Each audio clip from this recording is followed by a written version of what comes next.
All right. Hey, LinkedIn and the social media world. It's Shauna Arnett here again. And I just want to introduce one of our speakers for Generation Now, Eli Brown. He is the founder of Shine the Light On, an amazing, amazing company. And I will let him quickly introduce himself, and then we'll get started with our interview. Perfect.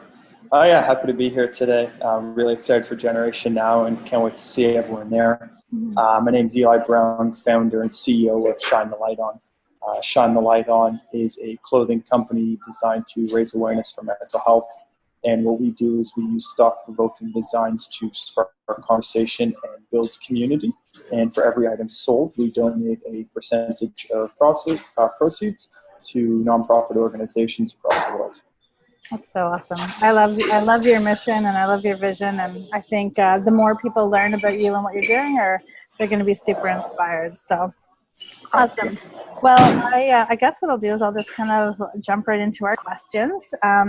So the first one I had for you is what is the daily ritual that you had or have that helped you overcome some of the demons in you? And you can maybe give a little bit of background about that. Yeah. So for me, and why I started Shine the Light On was I grew up playing professional tennis, playing for Team Canada and traveling across the world.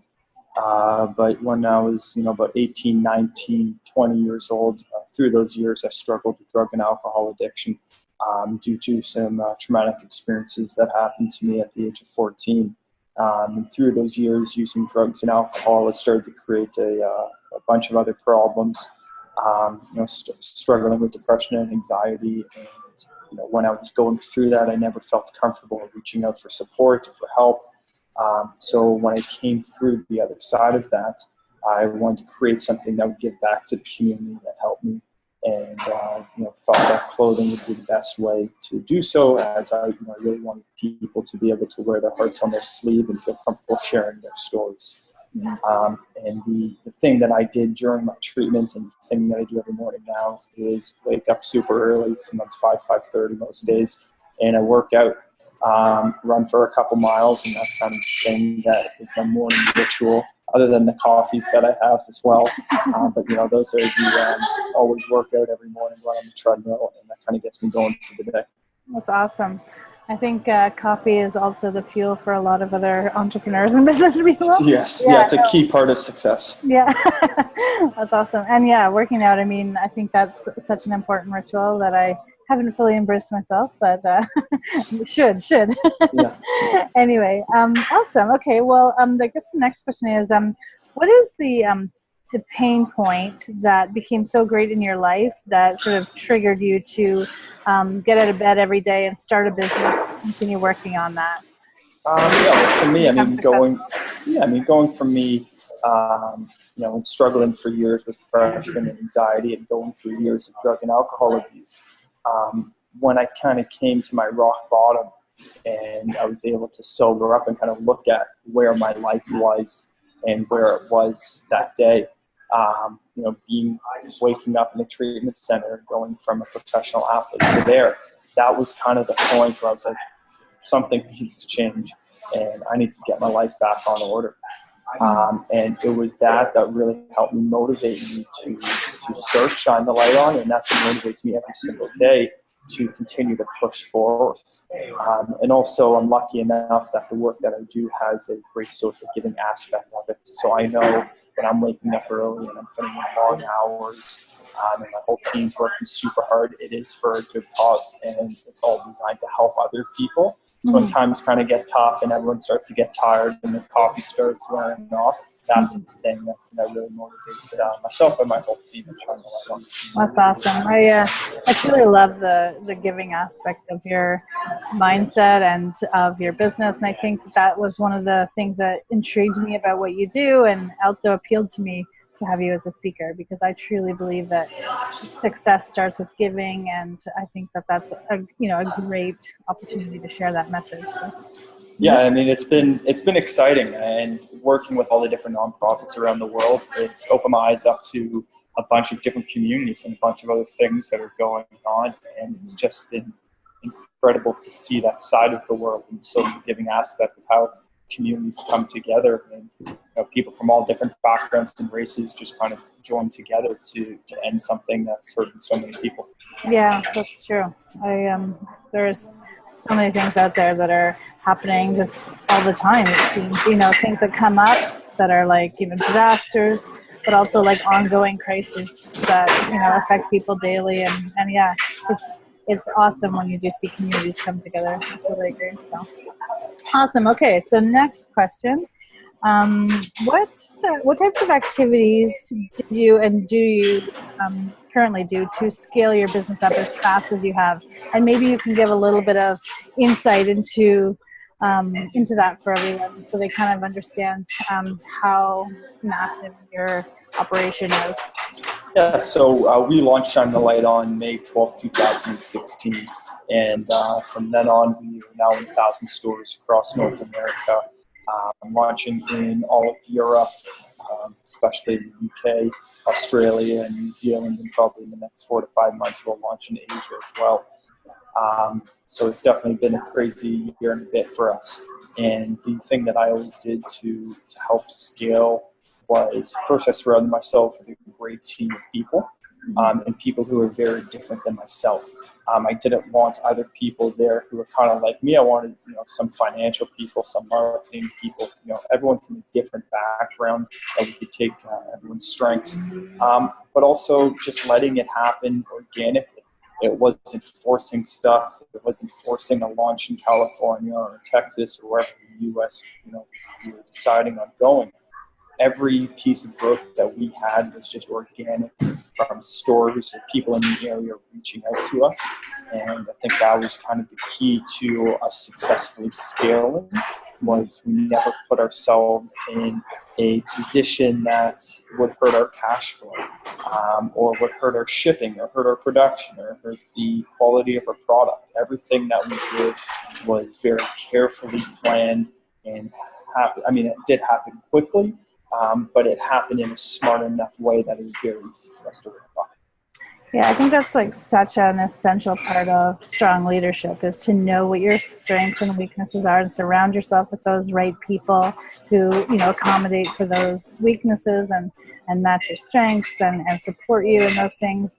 And then also like understanding sort of the systems that are in place and supporting each other that way. I think that's awesome. So, and then obviously the giving aspect of it, and I think that allows things to grow so organically because people really embrace that mindset. So that's awesome. I'm so excited for what you're doing. So thank you. Yeah, it's awesome.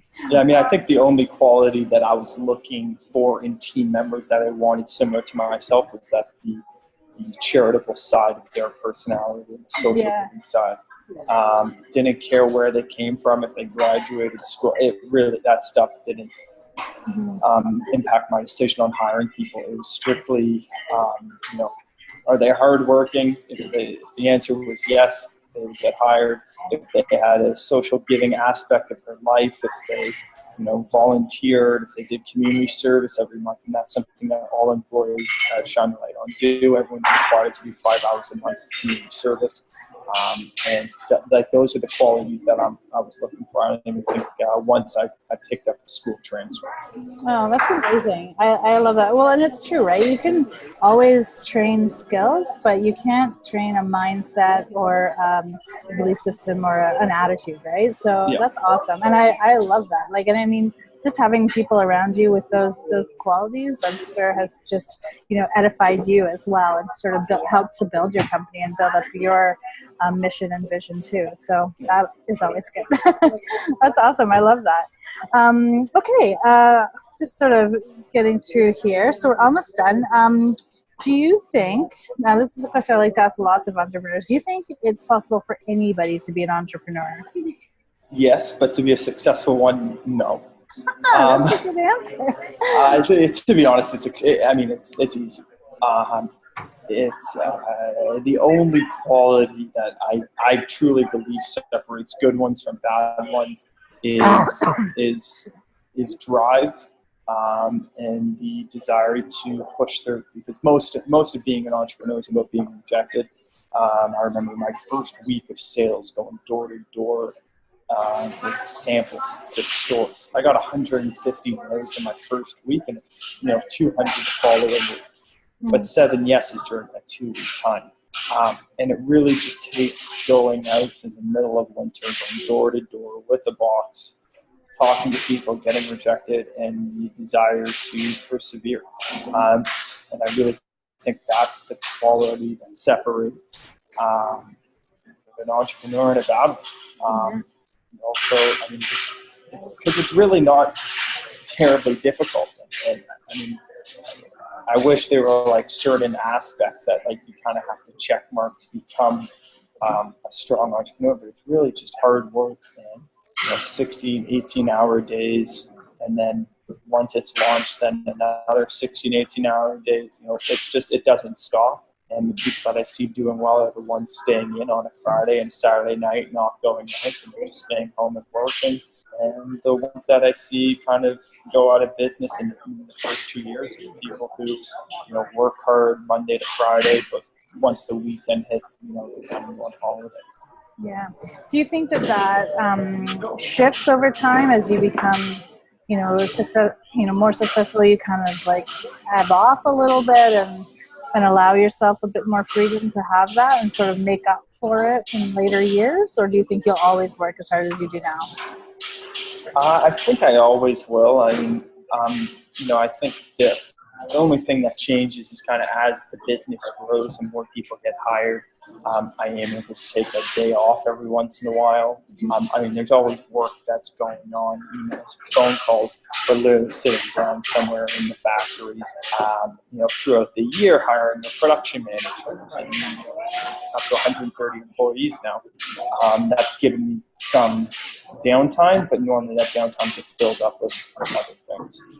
That's unbelievable. I can't believe you just started in 2016 and you now have 130 employees. That's unbelievable. It's a lot. Huge. Yeah, it's awesome. So great. Okay, so the last question is, and I know we've really touched on it, so we can kind of be brief if you want, but do you believe that giving back is the true source of success? Or is it the other way around? Like for me personally, or just in general? In general. I believe that through giving back, people's eyes can be opened to a lot of different things that are out there. And with that comes a lot more opportunity. I can't tell you how many people I've met at these charity events or through the nonprofits that we work with, or just the motivation that it gives me every day, because I know that if I'm working hard, it's impacting the lives of people who are struggling. So I do think that giving back, whether it's through your business or through your personal time, it's an extremely important thing to do. Awesome. I love it. And I totally agree with you. I think we're right on the same wavelength. So that's great. Awesome. Well, I guess we're going to see you at Generation Now in February. Are you, I know you're looking forward to being there. I'm going to put those words in your mouth. Yeah, no, I'm very excited. I'm excited to hear everyone speak, excited to see everyone in the audience, and I'm ready for it. Awesome. Well, do you have any last words you want to say to the crowd that we have here? I think the thing that I tell myself every day is that in life our greatest challenges came from our greatest successes, and that's the thing that I tell myself every single day, and hope that's something that people listening can hear. Awesome, great. State to themselves as well. Yeah, super wise words. All right, Eli. Well, it was great to chat with you. Thank you for doing this interview, and anytime. We will talk to you soon. Sounds good. I'll speak to you soon. Yeah. Bye.